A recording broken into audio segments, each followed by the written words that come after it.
Ohio keeps the names of the lost. They live in old newspaper stacks, in whispers after midnight, in the silence that follows a siren fading into the dark. George learned their names the way other kids learned state capitals. Not to admire them, not to fear them, to promise himself there would be no more. This is the spider. The world stays the same. Episode 1. A Map of Holes. George remembers being 6 years old when his mother gave him a map of Ohio. She pointed to places she loved, the highways they traveled, the lakes that looked like spilled water on the page. As he grew older, he noticed something else, gaps where stories ended abruptly, vanishings, names. People stopped saying. By 14, George spent his after-school hours at the library, eyes locked on dusty archives and community crime bulletins. He collected articles and transcripts in a folder labeled patterns. Where others saw tragedy, he saw structure where mistakes repeated and harm slipped through. Unnoticed, he wasn't learning how killers worked to celebrate them. He studied every failure that let violence continue, because predictable things can be intercepted. Ohio had more infamous predators than it deserved. Newspapers speculated why, but none of the theories mattered to George. What mattered were the ones no one remembered, the crimes that never earned documentaries or headlines. If you study a spider's web, he once whispered to himself, you learn where it'll catch things before it spins the next trap. One cold March night, George opened a state victim registry most people didn't know existed. He cross-checked dates, last seen streets, occupations, counties. He printed a map and drew lines between the missing.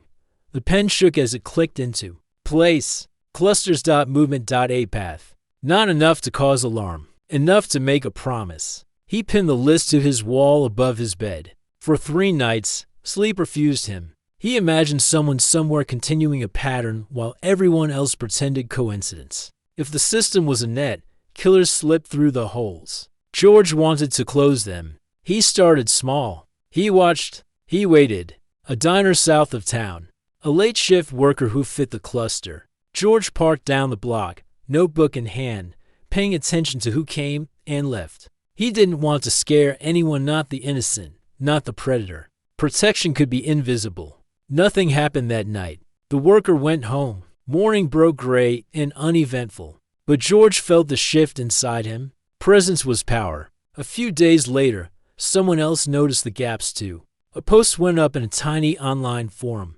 3 disappearances too close to ignore. No wild theories, just concern. The words reminded George of the quiet determination he carried. He traced the account to a local forensic volunteer named Mara. He messaged gently, I'm interested in the cases you mentioned. Would you be willing to discuss them? She invited him to a meeting at the library. No drama, just coffee and curiosity. George fought the urge to stay hidden. People who tried to do good sometimes got mistaken for the opposite. Vigilantes rarely saw happy endings. But doing nothing? He had read too many names to justify that. He arrived with his folder tucked under his jacket. 5 people sat at a table, a retired nurse, an attorney, to community activists. And Mara, eyes sharp, voice steady. We're just looking, she told him with a small smile. Sometimes that's where the work begins.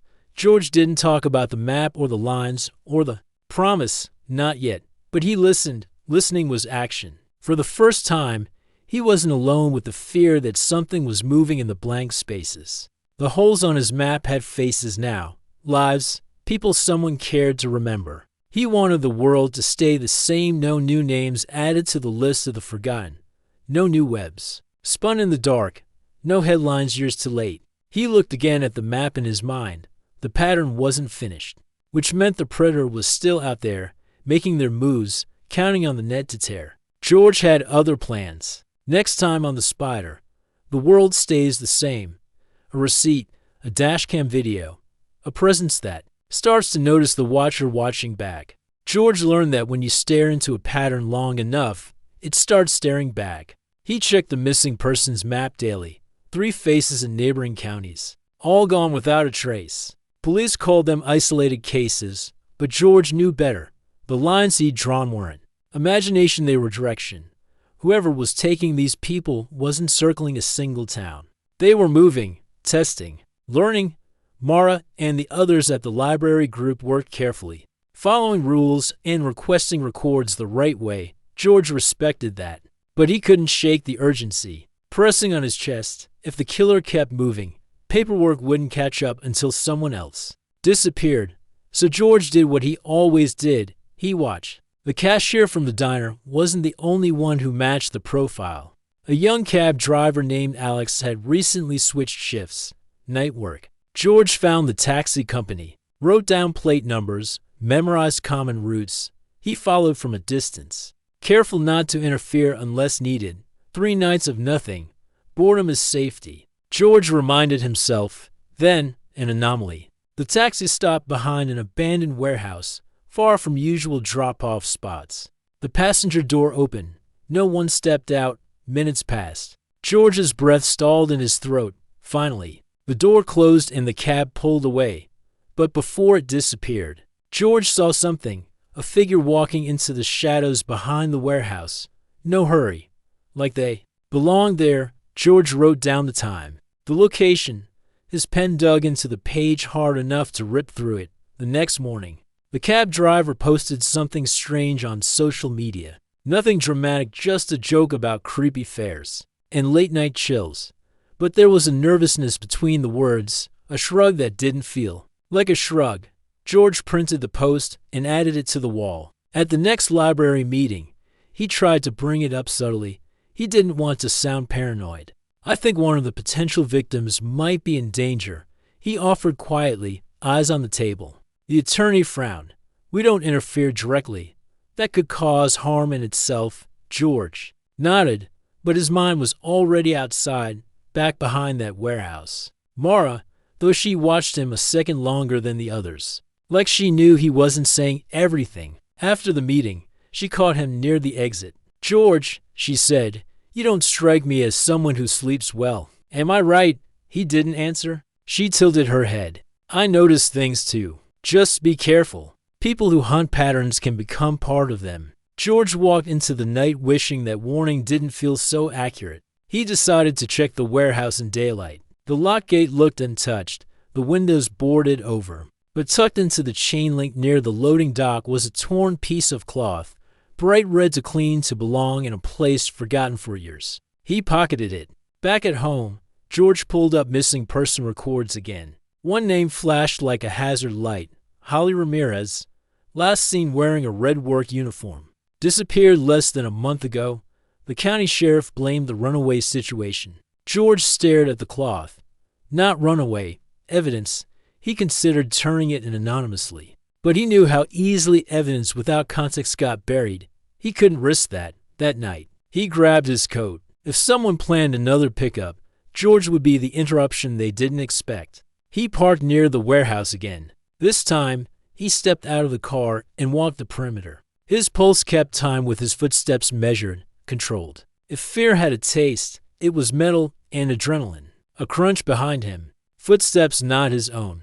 He didn't turn immediately. He kept breathing, slow and even. A voice spoke from the dark behind him. You shouldn't be here.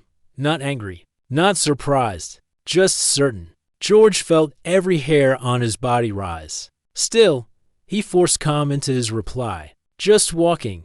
The stranger answered. Not where people walk. George finally turned his head slightly. He couldn't see a face, just a silhouette, leaning against a shadow like it was comfortable there. You looking for someone?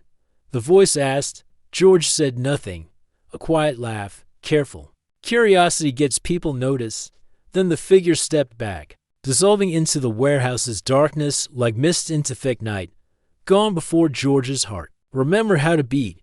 He stood frozen until he could move again. He walked fast to his car, locked the doors, and drove, not home, but anywhere that felt far enough from that voice. Whoever that was, they saw him. They marked him, and that meant time was running out. George realized something vital then. Protecting people didn't always mean hiding in shadows. Sometimes it meant stepping into the light before someone else dragged you into the dark. He checked his mirror one more time. No car followed him, but the feeling lingered. Someone was now threading him into their map. The predator had noticed the watcher. Next time on the Spider, the world stays the same. George must decide whether to reveal the evidence he's found, even if it makes him a suspect, and a suspect is the perfect place for a hunter to hide. George didn't sleep after the warehouse encounter. He stayed up replaying the voice in the dark. That calm confidence. Whoever spoke wasn't guessing. They knew exactly what George was doing. They knew they were being hunted.